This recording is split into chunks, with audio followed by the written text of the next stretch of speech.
What's going on, guys? Welcome to another Top 5 at 5. We got Dave, Back Alley Toys, in the house. What's up? Then we got our man, Mr. Ryan Wilhelm. Ryan, what's going on, dude? Hey, how's it going, gents? Thank you so much for having me. Yeah. I'm humbled and flattered.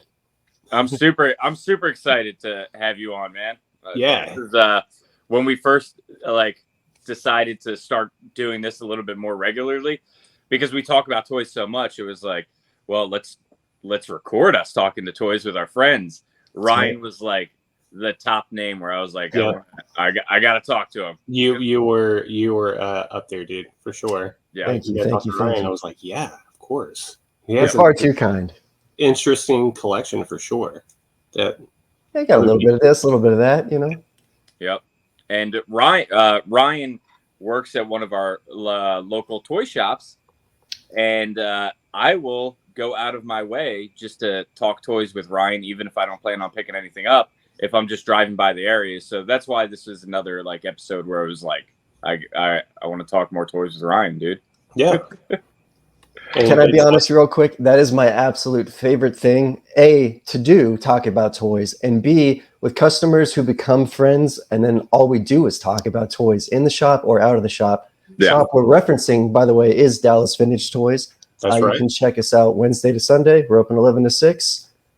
Swing on by and talk toys, man. You know, that's what we're about. I got more DVT questions as we go through. Of course. We try to keep it somewhat within a half an hour, but yeah, if we dance around it, we're all good. And we could always jump back on and do this again to dive into more deeper questions about yes. Yeah, for sure. 100%. So you've seen an episode or two before, right? I have. Yeah, I've been eager to do this dance. So top 5 at 5. Are we cool with starting off with an honorable mention? Yeah. Okay, so I know NECA is all the rage, as always, right? And they just put out a new Alf figure, and it is amazing. If you don't have it, highly recommend picking it up. Why I recommend picking it up so much is because I'm an OG Alf fanatic. And back in the day when I was 2 years old, I was in the hospital battling really bad asthma, and my grandpa got me this Alf. And it's the talking Alf, and I've had it ever since then. And it is a super cool piece. Dare I say it started my collecting bug, right? So this guy's been rocking and rolling with me all these years. Still in pretty good condition, man, all things considered. And Alf is the man. So if you don't have an Alf, you need one, especially a vintage one if you can still track it down. But if not, that new NECA Alf is all the rage. Yeah, Dave, that's what I'm talking about. That's awesome, dude. Fantastic. Love me some Alf. As do I. So very solid honorable mention on that NECA Alf. Yeah. This one's in 86. It's not the talking one, but it's still one that I love having in the collection. Dude, fantastic. And this one is a Kidrobot one that I actually picked up from Craig here. And this is the shaking one if you guys haven't seen it. But I have it turned off because any sound or anything like that makes it go. But yeah, this one's super fun. I now need that in my collection ASAP. That's awesome. Yeah, that's a cool one, man. Yeah, dude. It really is cool. Let me get this on actually. See if we can get it going. Well, it will shake, but it won't even show anything on camera. So point is, we need more Alf toys. You know what I mean? So 100%. I'm gonna kick it off with that, and then I'm gonna jump to. You mentioned Kidrobot. I started off collecting Kidrobot art vinyl toys and stuff back in high school. My favorite movie is A Clockwork Orange. 5. My favorite artist is Frank Kozik. So when he announced he was doing Clockwork Carrot, I freaked out, right? And I came home from working a double one night, and my wife had this chilling for me at the table. I absolutely freaked out. It's an amazing piece. It's a Sofubi item that's a giant orange rabbit carrot kind of terrible, thing. I don't even know how to describe it properly, but it's so cool, man. I love the Clockwork Orange. I love Frank Kozik. Kidrobot back in the day was firing on all cylinders. So if you've got any of their OG pieces, you know what I'm talking about. But yeah, this is a really cool piece. This is my number 5. Number 5. Nice. So that piece, you bring up Sofubi, and I know Sofubi, but I don't know Sofubi like you know Sofubi. Like It's my jam. I'm more of an appreciator from the distance. I'm not fully in with the community, so to speak, yet. So there's so many things that I don't know. So for anybody that doesn't know, explain like what it is, and two, how that piece that you just showed, your number 5, how that kind of started. Right. So let's see. To give you a quick crash course, right? So Sofubi is technically Japanese term for soft vinyl. So a lot of their figures are actually made of soft vinyl or blow plastic, right? And they do them in neon colors, really interesting, like spray paints, and they do them all very limited runs. So if an artist produces a piece, usually it's around 30 to 150 pieces. So they're quite valuable, quite sought after. The collector community is quite vast as well. And it's interesting because in the early 2000s, like Kidrobot urban art stuff kind of dabbled in with the Japanese Sofubi culture. And when they merged, you got really cool pieces like this. And they don't really do them too often anymore, but if you can find them, they're really cool. So nice. Yeah.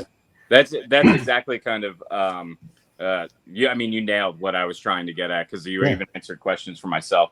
But like we got this one. Yeah, exactly. Yeah. Like stuff that you're just not going to find that is mass produced. Right. And it's all like real limited runs. So this is a very specific paint by a very specific artist, and so is the sculpt. And to get it, a lot of times with Sofubi, you actually have to like enter raffles, because exactly. If there's an artist that is so popular and they only do a certain amount of pieces every couple of years or whatever, you have to enter a raffle just to have the opportunity to purchase it. Or go to a pop-up shop, essentially, right, where they sell things for a couple of hours, and then that's it. And once those are sold out, they'll eventually pop up on shops like Mandarake in Japan, but they'll usually be double or triple the price. Yeah. Or if someone like me can get them, and then I bring them to DVT, you can get them. So that's kind of how we do it. Ryan, have you ever been to Toy Tokyo? I have not yet. It's definitely on my bucket list. This next year, I'm going to get on the bike again and start traveling more. I'm going to go to Chicago, go to G-Fest. I'm going to go to D-Con. And then, I got to go to Japan, man. That's the grail. So yeah. Heck yeah. So number 4 on my list. Are you guys ready? 4. You're going to start throwing stones at me. So being a vintage guy, I am a GoBot fan. I think GoBots are better than Transformers. Oops, I said it. GoBots are better than Transformers. We're going to shout out our main guy. Oop, I just dropped his tire. He is complete, though, I promise. This is Psy-Kill. This is the greatest transforming robot of all time. Die-cast metal. Super fun transformation. You can put him in your pocket. I used to do that all the time when I was a kid. He's an amazing figure. My friend Randy from Nerd Out made a lot of tribute videos to Psy-Kill, and he would always say, I love you, Psy-Kill, I love you. So I've kind of hijacked that. And they're still making new Psy-Kills, guys. This is amazing. This is action toy. This is die-cast metal. So, I mean, the Psy-Kill love doesn't have to stop, right? I know there's like maybe 5 of us on this train that are like about Psy-Kill, but let's show the love, right? GoBots rule. Psy-Kill rules. Psy-Kill. I love you, Psy-Kill. Love you. So does the big one transform at all? Dude, he sure does. And he's die-cast metal as well. I mean, this is like a masterpiece version. It's a third party, but I mean, hey, that's fine. Yeah. Eventually, one day, we'll get one, right? But this has the tune-accurate face. Yeah, that's evil. It's amazing. That's so great. Cool, man. You're not hurting my feelings in the Transformer world. Not a bot guy, so it's kind of like, I mean, and I love all robots, right? But if I'm being honest, at the end of the day, I get one robot. It's going to be Voltron, but we'll get there. But if I get 2 robots, it's going to be Psy-Kill and Voltron. You know what I mean? Nice. Yeah. Voltron, for whatever reason, I missed. Oh, dude, we need to hang out more, Dave. Yeah, I need to learn more about Voltron. 100%. I have them all. For me, in terms of like anything that transforms, it's only been Ranger stuff. So Megazords and things like that. Because if I took them apart, GoBots. Yeah, if I took them apart, I was able to put them back together. But with like Transformers and everything else, as soon as I would make any turn, it was like that figure was ruined for me because for whatever reason, I could just not get it back into. Well, and to be fair, the quality back in the day wasn't so great. So if you don't have the proper finesse, I could see them being like, this toy's garbage, you know? But I would get super frustrated. Yeah, but man. That's a solid 4. That's my number 4. So moving on. Number 3.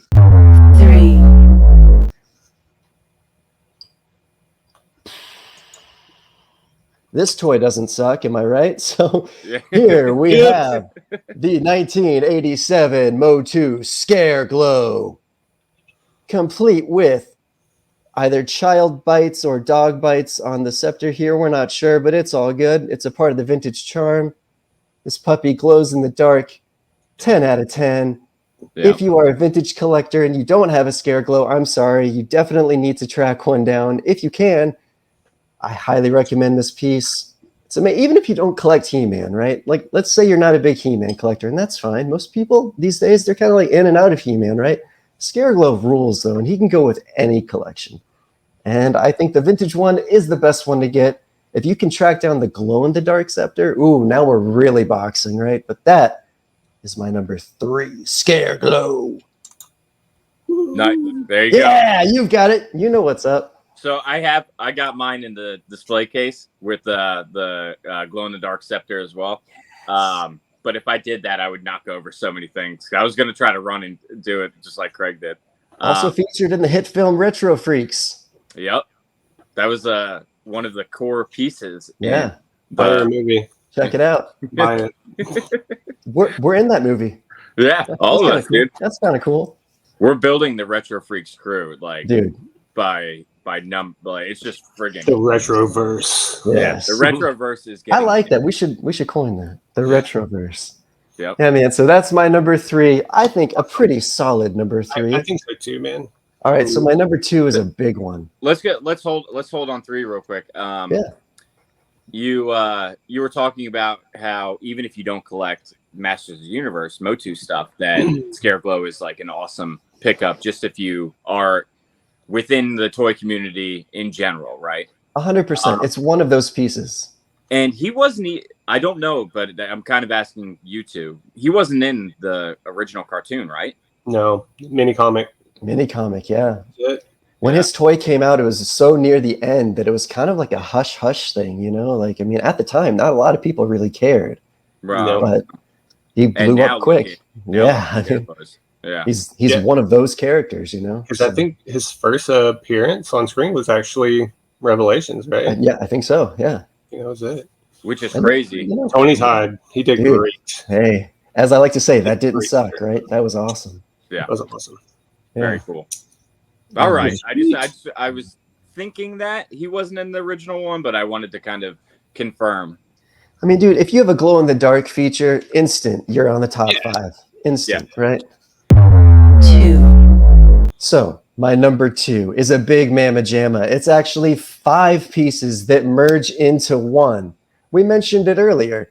We're talking the Soul of Chogokin GX71 Voltron.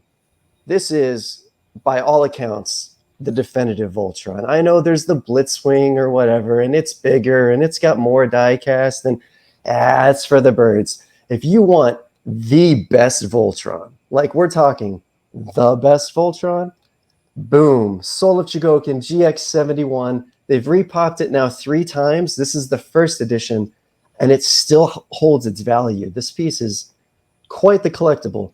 And it's heavy duty, man. Die-cast metal. 10 out of 10. Transformable. The individual lion modes are amazing. The Voltron mode, obviously, is amazing. This, I mean, guys, come on. How is this not number 1, right? How? That's sick. So that if you, I know all of these things are priceless, but how much does a first edition those go for now? So retail price on this when it first was announced, I want to say 2017, it was $300, and everyone was freaking out. Are you kidding? That's outrageous for Voltron. $300. I will not pay it. Sold out in a matter of seconds, right? So they didn't repop it though for about 6 months. 6 months later, first edition is fetching about $1,000 at the time. Wow. They repop it. The second edition, they didn't change the price. $300 again. People still freaked out. Are you kidding? $300? It's going to ruin the price of my first one. Blah, blah. I just bought another one. So I got two, right? One for Lion mode, one for Voltron mode, because I'm crazy. Then they announced a third one. When they announced the third one, the first one is around 15 or so. The second one is now $1,000. The third one, they're charging $350 for. And people, again, outrageous. How can they charge more? It's like, guys, the proof is in the pudding. Mm-hmm. Every release, it just boom, skyrockets.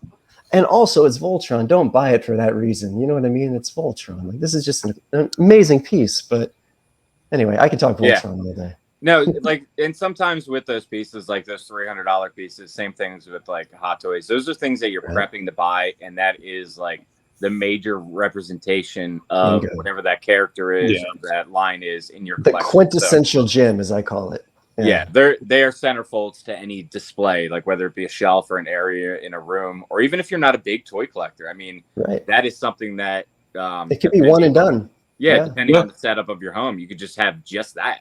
You know, and it's people have to understand that a lot of that stuff is really just kind of niche market, and these companies that are making these things, they know they're not going to sell very many, or they don't know how it's going to go, so they have to kind of work within those restraints, and that's kind of like with Super 7, the reaction figures. You have, like, yes, they are expensive for what the size that they are. McFarlane puts out a figure for $9, like this, right? Mm-hmm. So that's a $9 McFarlane, and then you could look at a Super 7 figure and say, why is that $22, right? Well, Charlie, because no one else is making Charlie Brown figures anymore. No one else is making Beastie Boys figures, things like that. It's like A plus B is C. It's a weird thing, right? But so it makes sense, but it doesn't make sense. It drives modern toy collectors mad. It's interesting, you know. It is. Yeah. But very, very, very cool. That's a cool piece. I'll have to get into them because I've always liked Voltron, like what you just showed.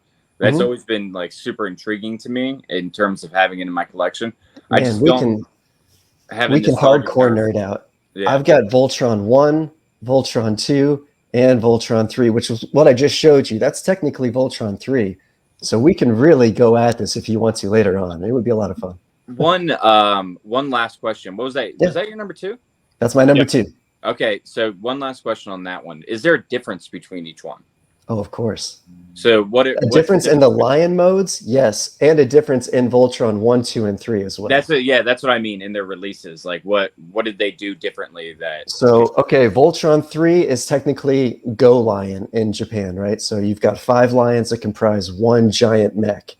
Voltron 2, you never really hear about, but it's called Voltron Gladiator. You have 3 essential mini mechs that combine into one mech. It's pretty cool, but it's definitely the redheaded stepchild of the 3. And then Voltron 1 is Dairuger 15, which is comprised of 3 ships, right? Well, 3 different teams, land, air, and sea. And they all comprise one giant super mech of 15 mini vehicles. It's amazing. All die-cast metal. Insane.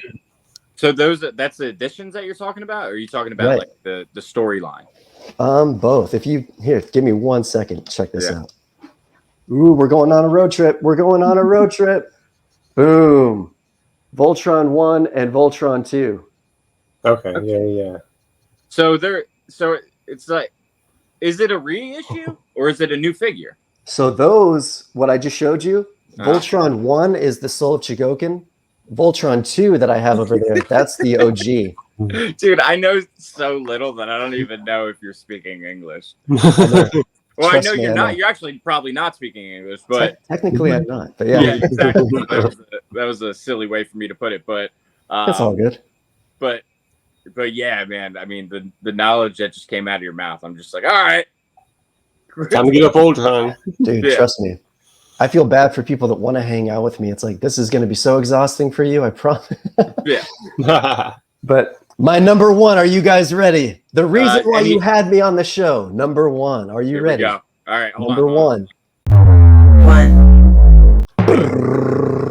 I have number one tattooed on my arm. That's how hardcore I am about this piece. So, if you can see this, boom. This is the M1 Nakajima-san as Godzilla from the film 1954 Godzilla. This is the first ever Godzilla. Let me just show you the piece already. This is the coolest item in my entire collection. Dare I say, ever made. I am hyper obsessed with this piece. That's cool. This is Nakajima as Godzilla, man. This is everything. Such a whimsical piece. Mm-hmm. I mean, he's fierce. This thing rules, man. We were talking about it earlier, right? Even if you're not a hardcore Godzilla fanatic, right, like myself, you can have just this. And this alone is such an amazing centerpiece. What an awesome conversation starter. Mm-hmm. And I guarantee you, if you get something like this, you'll start doing more research and you'll start being more invested in understanding why people like myself are so obsessed with Godzilla. Because I understand the outside looking in, it's like, what is it, man? I don't get it. It's a dude in a suit, right? But no, man, it's so much more. And like this piece, oh man, if the house is on fire and I can take one thing that isn't my child, right? I'm taking this. Like this is everything. Now, when did tattooed that on my come out? arm, dude. So, this piece was originally, 2002, I want to say. No, this came out in 2000. Oh wow. Yeah, man. So I was a freshman in high school when this thing came out. That's crazy. But How I've long wanted have it. you had it? I've wanted it ever since. I picked this up, I want to say 2000, and my dad died in 2010. So Wow. yeah, man, I've had this for quite a long time. This was one of those pieces that I decided I'm going to change my collecting habits, right? And I wanted to go for something that not only meant a lot to me, but like, had value as well, right? So this was the start of that. And man, this piece, I could write essays on this. I could do so much with this, and maybe I will one day, right? But like this is the number one for my top 5 at 5. The reason why you all tuned in. What's Wilhelm going to say about Godzilla? Boom. M1 Nakajima. Get it if you can, my friends. This piece, quintessential. Who made that piece? This is done by M1 Go. It is a team. Oh, you probably said it. My bad. Yeah, no, it's fine. If you don't know, you don't know, right? Yeah, I don't even know M1 Go. Is that a pretty major company? So it's definitely major in the realm of Sofubi, but major in terms of who's involved. No, it's a husband and wife. It's an amazing duo. They sculpt and hand paint everything, and we're talking like super limited runs of their stuff, right? But they like to go for, semi-realistic, but also quite whimsical, if you will, like in their sculpting. And it's just, I don't know, man, there's not much else that's out there that resembles the M1 vibe and aesthetic. And even their kaiju elements are just so cool and hyper detailed. You can see all the charring, and it's done in the OG blue-gray kind of mold. I mean, dude, I could talk about this all day. But I love this piece. So I'm going to ask another question in a second. Yeah, please. In terms of like, if you don't have a lot of space or you're trying to be a minimalist with your collection, I would say now that I know about that piece, that would be a great piece for Godzilla history, toy history. Exactly. It doesn't take up that big of a footprint, tail included, right? 10 inches tall. I mean, dude, this is beautiful. I know a lot of people that were fortunate enough to have met Nakajima-san when he was alive, and he signed it right here on the back. Like, could you imagine being fortunate enough to having that piece? Whoa. Crazy. I know some people in the community that do, and like, one day, right? I'll get one. But dude, until then, Craig is definitely kind of, I think, dancing the line of wanting to dabble with a piece of Sofubi, or at least get something in the collection. Because give me a call. Let's chat. But that one right there, what does that go for nowadays? Okay. It all just, of course, like everything, right? There are variables to it. If you can find it from a Japanese source, right? We're talking probably in the ballpark of roughly 250 or so. That's not bad. If you're talking about from a shop like us that has to import it, 300, 325-ish maybe, right? Depending on if I can get a good deal on it or not. Just being upfront. If you're talking about from a person that outside of a shop like me that just has a bunch of them and they sell them, I've seen them go for 500 and up. Wow. On eBay now, if we're talking first editions, 1,000 plus easy. I mean, all day. Wow. So if you have the bag and header, yeah, I mean, even more. So see, I have some Sofubi pieces, even like in my inventory of like reselling certain things. I have some. I don't like the bag and header. Like, I don't even like when I get a piece of bag. I'm not the biggest fan, man. I have shoe boxes, right? Like my wife's shoe boxes just filled. And I can look at it in about a couple seconds or two, normally tell you what they go to, but it takes a long time to get to that point. Yeah. Yeah. And it's like, I feel like I don't like opening things like that. So I rather just find it like how you present them in the Kaiju. Oh, dude. I am the opposite, right? So like I like to hunt them down still in the original bag with the staples. I'm crazy. I keep all of it, even the staples, but I like to open them so that you get the fresh vinyl smell, dude. As my buddy Rich Iso says on YouTube, check him out. I mean, he always says, boom, that's fresh, right? So like, I mean, that's what it's about, man. It's just a part of the experience, you know? So, but if you can get them, you know, like this as well from a shop like DVT, hey man, do it, because these things don't come around too often, right? And they are legit gems that need to be treasured in our collections. And that's just my 2 cents, man. Number 1. Pow! Number 1. That's awesome. Ooh, yeah, woo, baby. So, I think if you're a Zilla collector and you need like a Grail type thing or centerpiece, I think that's a good one. Or obviously, dude, when I was picking them out, I hit you up, Dave. I was like, should I do all 5 Godzilla? Because I could so easily. And you were like, no, mix it up. We'll do all Godzilla later. I'm like, all right. So I picked 1, right? Even just picking the 1, though, even though that is my favorite piece, I still sat there for a good half an hour. And I was like, I don't know, man. This one could be cool to talk about. Or this one has a good story, you know? And my wife was like, dude, what are you doing? I'm trying to pick out a toy. I love it. And it's hard because you feel like your other toys are looking at you like, yeah, they're pissing me right now. Yeah. I got the feelings. Yeah. Can you tell me anything about this? So it's definitely from Ultraman. I would have to look at it to see who the manufacturer is. Can you make me big, Craig? Yeah. That's pretty rad, though. All right, so here it is. It's from Ultra Q, even more so. But yeah. So I got this. The store that it was at had a 200 tag on it, but down here it's got some writing and it's 1964. So what this is the butt plug for the bank. But that's cool that you have that. Yeah. Oh, it's unpunched. Yeah. Oh, rad, dude. Bank. That's cool. Yeah. So this is a piece that like I really love, but room wise, we kind of talk about it all the time. We have to rearrange our rooms. We're doing. You got to, man. Yeah, you got to cycle it out. As much as I love this piece, I'm only gonna keep some of the Sofubi that I have. So this one's on the chopping block, but I don't know enough about it in order to help someone else move this into their collection. So I'm like hunting people that are. I'm like, what is it? Yeah. Well, my friend, tag me in. I will do some research and I'll get back to you. Yeah. And if you're interested, we can make you an offer. Maybe that thing can come live in the Kaiju corner. We'll see. That'd be cool. Right on, dude. You know.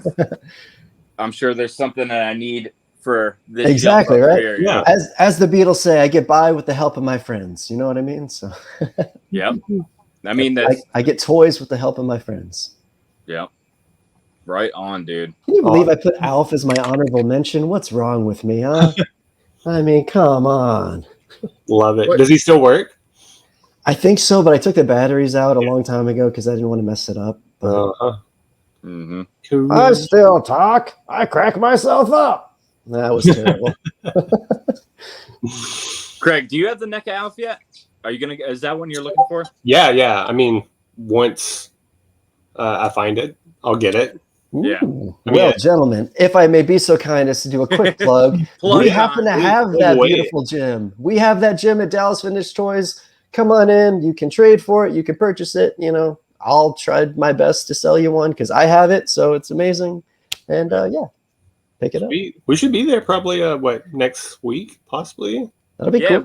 we definitely want to come by and work on some other project stuff with you and with Sean and with the rest of the team at DVT. So we're going to be there super soon. Yeah, cool. Definitely hanging out. Well, I live there, man. So I'll be there. Yeah. How was so? Anybody watching this now? It would have been the previous Sunday.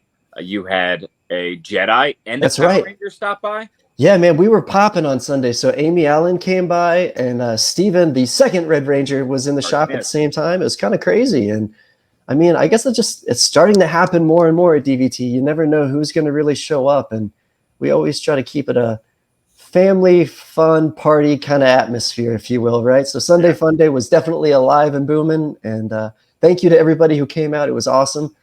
And yeah, we've always got something around the corner. So how did Rocky end up there, aka Steven Cardio? Dude, so he came out before for a signing, right? And he was super cool. And we told him, hey, man, you can come by whenever you want. Mikasa, Sukasa kind of thing, right?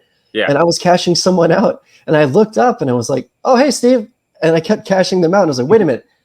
He's not supposed to be here today. What's going on? Yeah. And then, so, yeah, I mean, people really do just show up, man. It's crazy. But so I love Star Wars, but I really love Power Rangers, and I love Rocky, dude. Oh, dude, he was taking pictures with people too, and for free. Yeah. They would meet Amy and then go over and just hang out with him, and he was just like, "It's morphin' time." I know, dude. And so when I saw you post the pictures, like, "Oh, great day at DVT," and a Jedi and a Ranger, and I'm like, "Dude, Ryan, come on, man! You're not going to give me a heads up." Bro, what is my life, right? I mean, I'm the manager of this shop. It's insane. Like, I'm stupid lucky. I know the coolest people in the game. I don't know, man. Dude, I get super jealous when Claudio shows up.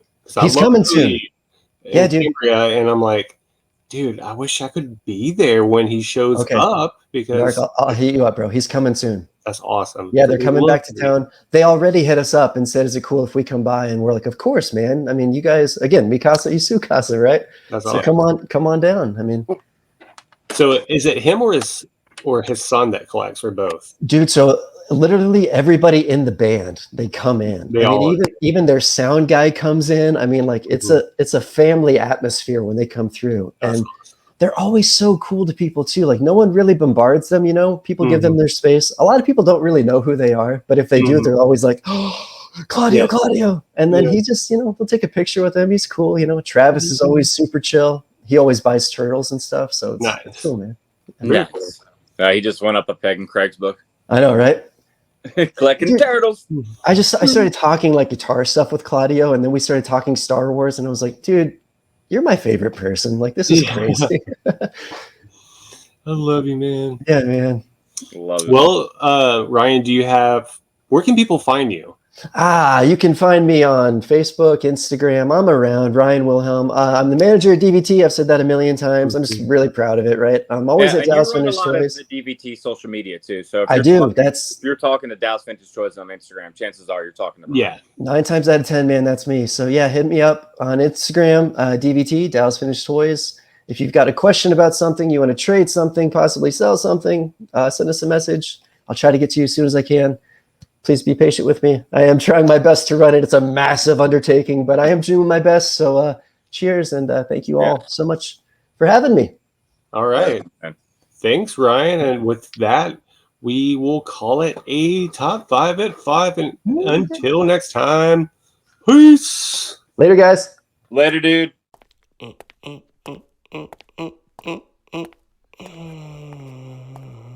Manifest.